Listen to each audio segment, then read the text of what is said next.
agencies have launched a massive operation against drugs coming in from across the border. Police are investigating an insidious link between narcotics and terrorism. Narcotics has become a prominent issue for some time here, and Jammu and Kashmir Police has taken it on mission mode to exert a kind of crackdown on all these kind of things. Jammu and Kashmir Police has started using more of a legal provisions to take care of all these kinds of violations of law. And if we could see, for last 2 years this thing has intensified, and it could be appreciated that we have lodged more than 2,000 FIRs, and in which about more or less 3,000 people got arrested.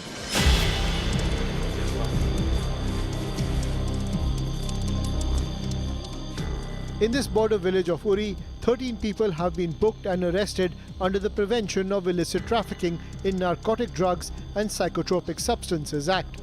As per the NIA's investigation, drugs like heroin are being pushed into Kashmir from Pakistan, and the money is generated to fund terror outfits in Kashmir. This is one such property which has been attached. It clearly been written that no one to purchase it, and it is not to be sold, and owner cannot lease it, nor can he transfer it, or he cannot create any third party interest, because it has been attached after narcotics was found in one of these persons living here inside this house. In Baramulla alone, 192 drug peddlers have been arrested and 140 cases have been registered under the NDPS Act since January this year. We have a very synergetic relationship between police and the Indian Army, who man the line of control. So the line of control is monitored 24/7 for any sort of movement that might happen either on land or in case the other side wants to drop in the consignment via drones. So everyone is very alert. The population that lives along or near the line of control, it also is under constant monitoring. The local populace, tired of the drug menace, has actively begun participating in bringing these drug peddlers to book. Tips from locals have often led to significant breakthroughs.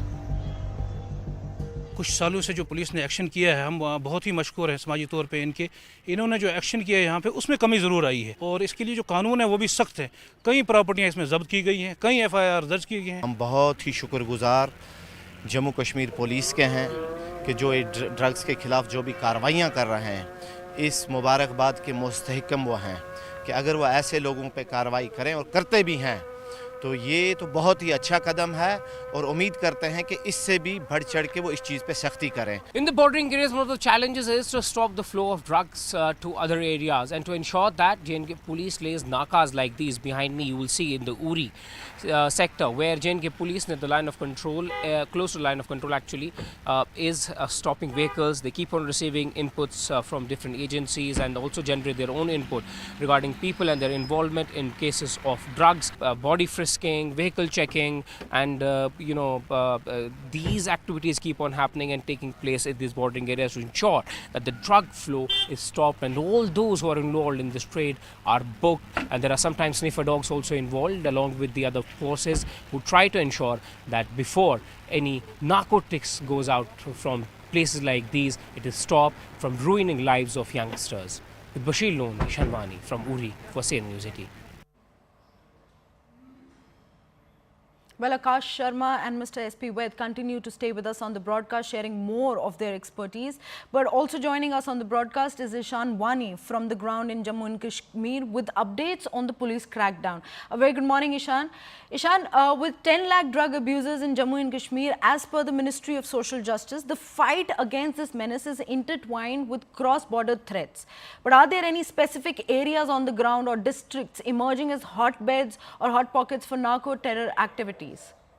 Well, yes, there are certain areas, particularly in districts which are close to the line of control, where this trade has flourished in the past, and there have been families after families and generation after generation who have been engaged in with this kind of business. Why? Because there are certain villages which are ahead of the fence, and many of them have been involved in these activities. There was a larger plan that the Indian Army, along with the security agencies, had to relocate those people who were actively involved in drug smuggling and also getting weapon into the Indian territory.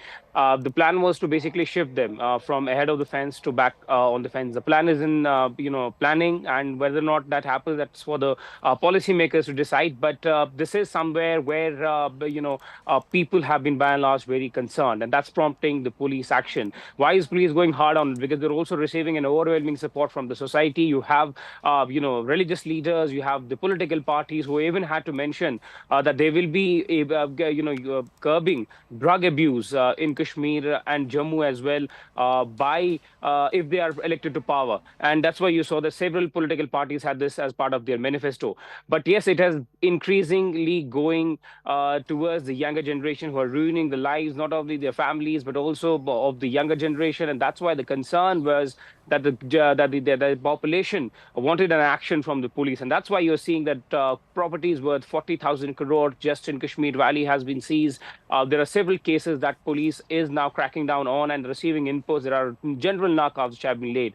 Remember, there has been some improvement in the security situation that is also leading police to now focus on this kind of challenge because this money is flowed in and used for international activities, and several times the youngsters ruin their lives, and particularly in the line of control area where it treats at a small amount, and then when it's transported to Srinagar or any other city and beyond Jammu and Kashmir as well, it gives them high money. And that's why this is the sort of process where you earn a lot of money by just trading this drug out of Kashmir and also to some areas by selling it to the youngsters.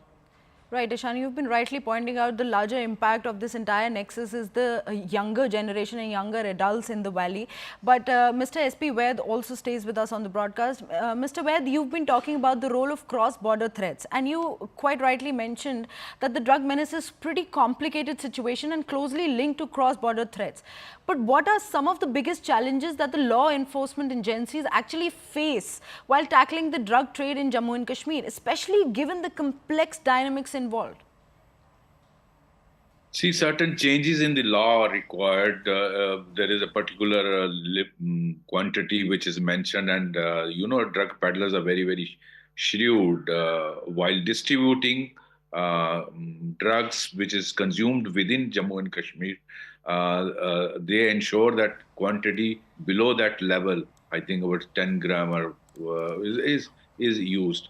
So that they can escape the dragnet of law. I take advantage. Similarly, let me mention here, when I was DGP in 2016 to 18, I tried to, in fact, motivate my officers and the civilian population to launch a war on drugs. Today, the requirement, I think that's what tremendous work is being done by Jammu and Kashmir Police, including the army. There were some difficulties the army was facing on the border checkposts. So that time we provided them women SPOs for frisking of women if there are anybody crossing in that border areas. Most actually vulnerable, as Ishan was mentioning, are the border districts, Kupwara, district of Handwada, district of Udi area, all these Keran, Karna sectors. So these are the areas in Kashmir and Rajouri Poonch area and border districts of the international border like Samba, Kathua and Jammu. Now, these people in these areas, there are areas where they have to go for their farming, which is they have to cross the checkpost. So they need to frisk. Once these drugs make actually the entry inside, then it is very, very difficult to detect unless you have hard int. So many of them actually end in international market like Mumbai or Delhi, and they are transported on trucks, which normally fly from Kashmir Valley to Delhi and Mumbai. So I think these are the areas.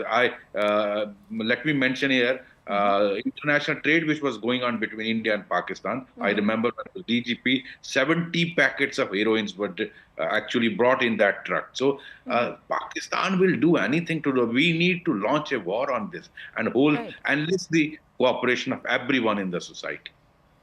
Right, Mr. Ved, thank you so much for bringing in all those details. Well, challenges while we are